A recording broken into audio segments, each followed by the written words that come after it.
बिस्मिल्लाहिर्रहमानिर्रहीम। अस्सलामुअलैकुम नाजरीन, अब तक की अहम तरीन क्रिकेट अपडेट्स के साथ मैं हूं बाबर हयात और आप देख रहे हैं 24/7 उर्दू न्यूज पर होम एक्सपेंट्स के ताउन से बाबर हयात शो।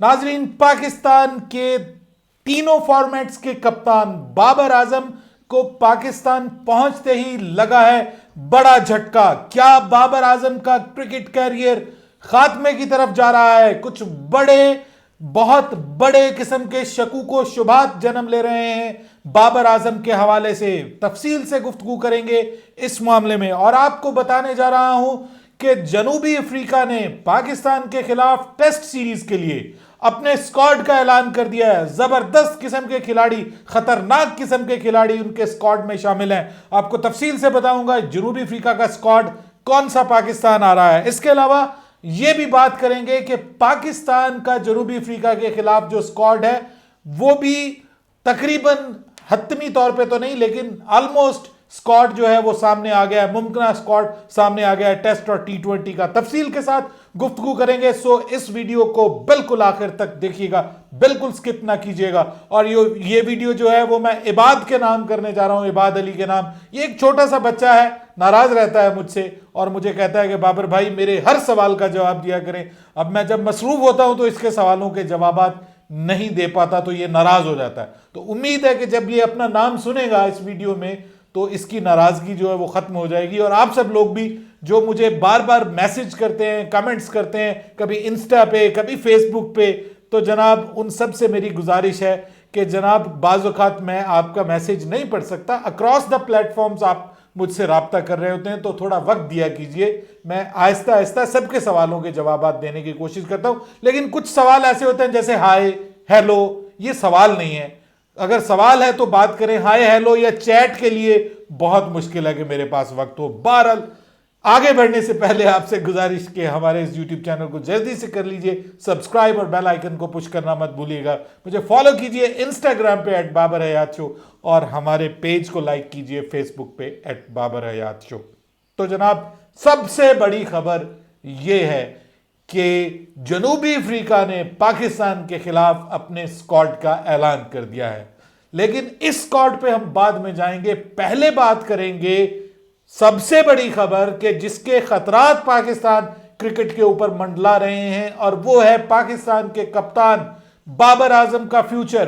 पाकिस्तान के कप्तान बाबर आजम पाकिस्तान में पहुंच चुके हैं और पाकिस्तान पहुंचते ही उनके ऊपर एक बिजली गिराई गई है। कहां से बिजली गिरी है आपको बिल्कुल अंदाजा है कि कहां से उनके ऊपर बिजली गिराने का प्लान किया गया था। और प्लान किया गया था कि जैसे ही वो पाकिस्तान पहुंचेंगे तो एक वीडियो आएगी जिसमें कुछ सबूत पेश किए जाएंगे बाबर आजम के हवाले से। तो बाबर आजम के मुबैना तौर पर कुछ ऑडियोज और एक दो नई तस्वीर सामने लाई गई हैं। उनकी मुबैना महबूबा जो दावा करती हैं कि जी मैं उनकी महबूबा रही हूं, तो उन्होंने जो है वो अब बाकायदा तौर पर उनके ऑडियो क्लिप्स जारी किए हैं जिसमें मुबैना तौर पर वो ये दावा करती हैं कि ये आवाज बाबर आजम की है और जाहिरी तौर पर भी ऐसा महसूस होता है कि वाकई ये आवाज बाबर आजम की है। बाबर आजम अभी तक इस मामले में खामोश हैं, लेकिन 14 जनवरी को अब एक पेशी है जिसमें बाबर आजम को पेश होना है सेशन कोर्ट के सामने लाहौर में। तो क्या बाबर आजम इस पेशी पर जाएंगे या नहीं जाएंगे या इस मामले को प्रोलॉन्ग करेंगे? लेकिन जल्द या बदेर बाबर आजम को इस मामले में अपने मौक़िफ़ को बताना पड़ेगा, लोगों के सामने लाना पड़ेगा, क्योंकि अब शकूक व शुबहात बढ़ना शुरू हो गए हैं। क्योंकि कुछ जो ऑडियो क्लिप्स इस खातून ने जो है वो किसी इंटरव्यू में दिए हैं, उन ऑडियो क्लिप्स में जाहिरी तौर पर लग रहा है कि ये बाबर आजम ही है। और बाबर आजम कुछ धमकी आमेज किस्म की गुफ्तगू करते हुए भी दिखाई दे रहे हैं और कुछ जो है वो इस तरह की गुफ्तगू भी करते हुए दिखाई दे रहे हैं कि जिसके ऊपर हम इस प्रोग्राम में बात नहीं कर सकते। पाकिस्तान क्रिकेट के लिए ये एक कड़ा इम्तिहान है, ये एक मुश्किल वक्त है और बाबर आजम के लिए भी एक मुश्किल वक्त है, क्योंकि अगर इस मामले में कुछ भी साबित हो जाता है तो बाबर आजम का कैरियर जो है वो दांव पे लग सकता है। अब मैं ये नहीं कहता कि कौन सच्चा है कौन झूठा है, बिकॉज अदालत को इसका फैसला करना है, लेकिन ये एक बड़ा परेशान कुन अम्र है, ना सिर्फ बाबर आजम के लिए बल्कि पाकिस्तान के सभी क्रिकेट फैंस के लिए जो बाबर आजम को पाकिस्तान का बड़ा स्टार बनता हुआ देखना चाह रहे हैं, पाकिस्तान का सुपरस्टार बनता हुआ देखना चाह रहे हैं। उनको क्या बाबर आजम अब खेलते हुए मुस्तकबिल में नजर आएंगे या नहीं, सवालात उठ रहे हैं और इन सवालात के जवाब सिर्फ अदालत ही दे सकती है, जिसके लिए हमें अदालत का इंतजार करना पड़ेगा। लेकिन बाबर आजम के लिए यह परेशान कुन खबर जरूर है, क्योंकि बाबर आजम के मुकर्रर करदा वकील अदालत में पेश हो रहे हैं। इसका मतलब बाबर आजम इस मामले में किसी ना किसी तरह इन्वॉल्व जरूर है, क्योंकि उन्होंने अपना वकील जो मुकर्रर किया था, वो वुकला की जो पावर ऑफ अटार्नी दिया था, वो पाकिस्तान से न्यूजीलैंड जाने से पहले दे दिया था और उनको पता था। मौजूदा जो ऑडियो क्लिप्स हैं उनसे ये जाहिर हो रहा है कि उनको पता है कि ये खातून प्रेस कॉन्फ्रेंस करने जा रही हैं और ये उनके इल्म में लाया गया है कि मैं प्रेस कॉन्फ्रेंस करने जा रही हूं। सो बड़ा ही सीरियस इशू है।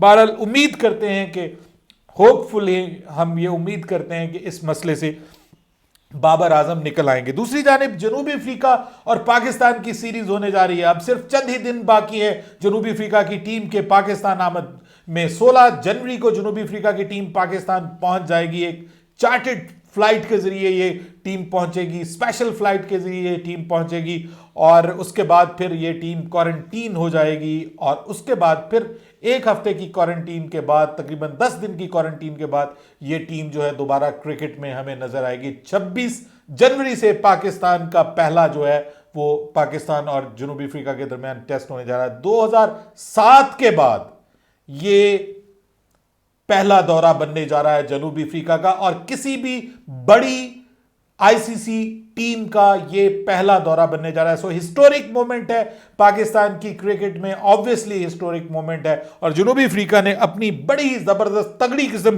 की टीम का ऐलान कर दिया, जिसमें कप्तान है क्विंटन डिकॉक, जी हां, और इसके अलावा टेम्बा बुआमा हैं, ये भी बड़े अब तो जनाब जबरदस्त बल्लेबाज उनके बन गए हैं। इसके अलावा मार्करम है, फैफ डु प्लेसिस जो कि श्रीलंका के खिलाफ सीरीज में बहुत जबरदस्त खेले हैं। इसके अलावा एल्गर हैं और रबाडा हैं, कगीजो रबाडा, और प्रिटोरियस हैं। इसके अलावा कैशफ महाराज हैं, लुगी इनगिडी हैं। ये सारे वो बड़े खिलाड़ी हैं, फुल स्ट्रेंथ टीम आ रही है। इसके अलावा नोचिया हैं, रसी वंडर डसन हैं और इसके अलावा आपको कुछ नए खिलाड़ी नजर आ रहे हैं। 2 नए खिलाड़ी आए हैं बिल्कुल ही नए, जिनमें जो हैं वो डुप विलियम जो हैं उनको इस टेस्ट सीरीज में पहली बार शामिल किया गया है और इसके अलावा बाटमैन जो है उनको भी पहली बार मौका दिया गया है। कुछ और खिलाड़ी भी हैं, कंप्लीट डिटेल नीचे लिंक में मैं दे रहा हूं आपको, आप पूरा स्क्वाड देख सकते हैं। अब बात करते हैं जी,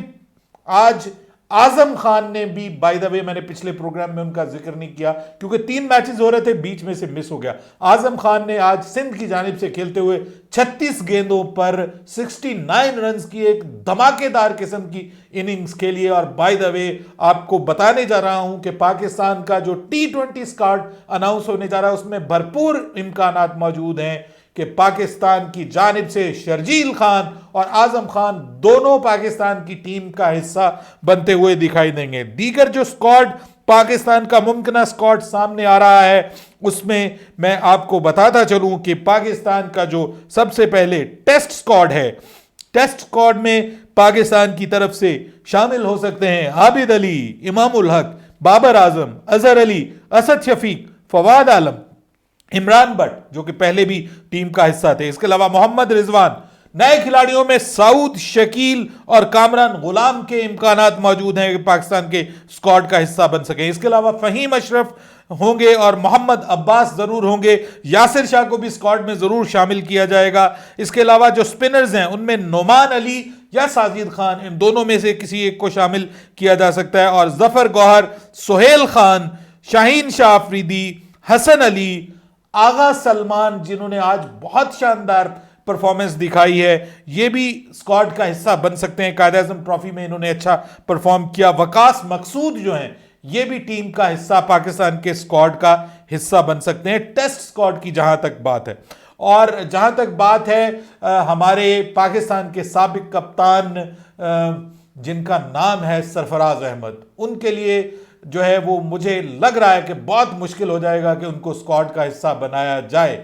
बन भी सकते हैं, लेकिन अगर वो बनाए गए तो फिर खेलेंगे नहीं, और फिर वही सिचुएशन होगी जो न्यूजीलैंड में वो आखिर में 12वें खिलाड़ी के तौर पर खेल रहे हैं। बाय द वे बड़ी शदीद किस्म की उनके साथ नाइंसाफ़ी हो रही है। न्यूजीलैंड में उनको लेकर के जाया गया, ना उनको लंकन प्रीमियर लीग खेलने दी गई, ना उनको पाकिस्तान की लोकल क्रिकेट खेलने दी गई, डोमेस्टिक क्रिकेट के वो अपनी फॉर्म को, फिटनेस को बहाल कर सके, बेहतर कर सके, और वहाँ लेके जाके उनको सिर्फ जो है वो पानी पिलाने पे लगाया गया। इस तरह से अपने हीरोज़ के साथ नहीं करते वो लोग कि जिन्होंने आपको खास तौर पे चैंपियंस ट्रॉफी जितवाई हो, पाकिस्तानी टीम को एक नंबर पे रखा हो, अगर आप उसके साथ इस तरह का सलूक करेंगे तो ये बहुत बड़ी नाइंसाफी होगी। मैं अभी भी ये कहता हूं कि आप उसको टेस्ट में नहीं खिलाते, ना खिलाएं, लेकिन T20 में उसको बतौर विकेट कीपर जरूर खिलाएं। He is way way better than other wicket keepers जो इस वक्त फिर रहे हैं। लेकिन प्रॉब्लम यह है कि कामरान अकमल को आपने जलील कर दिया। आज मोहम्मद शमी भी रो रहा था कि मेरे साथ भी बहुत बड़ी ज्यादती हुई है। वो कहता है मैंने 100 माइल से ज्यादा की रफ्तार से बॉल की, मुझे कहते तुम्हारी मशीन ही खराब थी जिसने ये बताया है कि, तो वो बेचारे अपने रो रहे हैं कि मैं 4 ओवर्स में मैंने 3 विकेटें ली, उसके बाद मुझे दोबारा ओवर्स ही नहीं दिए गए। तो इस तरह के मामला जो है ना पाकिस्तान क्रिकेट में आपको अक्सर देखने को मिलते हैं कि लोग बैठे बैठे मजबूर हो जाते हैं कि जनाब अब वो इतना जलील कर दिया जाता है कि वो क्रिकेट ही छोड़ दें। T20 स्क्वाड में बाबर आजम, शर्जील खान की वापसी हो सकती है जी, ज़ीशान मलिक और इसके अलावा आजम खान शामिल हो सकते हैं, मोहम्मद हफीज, शोएब मलिक की वापसी हो सकती है जी, इसके अलावा हुसैन तलत, इफ्तिखार अहमद, इमाद वसीम और फ़हीम अशरफ, हैदर अली, उस्मान कादिर को शामिल किया जा सकता है जी बतौर एक लेग स्पिनर, और जाहिद महमूद, इन दोनों में या दोनों को भी शामिल किया जा सकता है। इसके अलावा हारिस रऊफ, हसन अली और शाहीन शाह अफरीदी और मोहम्मद हसनैन में से किसी को स्क्वाड में बनाया जा सकता है। फ़खर जमान भी इंक्लूड हो सकते हैं, बट डिपेंड्स कि अगले 3-4 दिनों में वो किस परफॉर्मेंस का मुजाहरा करते हैं। अपनी राय दीजिएगा हमारे आज के इस प्रोग्राम के हवाले से। नाराज मत हुआ कीजिए, इंतजार किया कीजिए। अल्लाह हाफिज।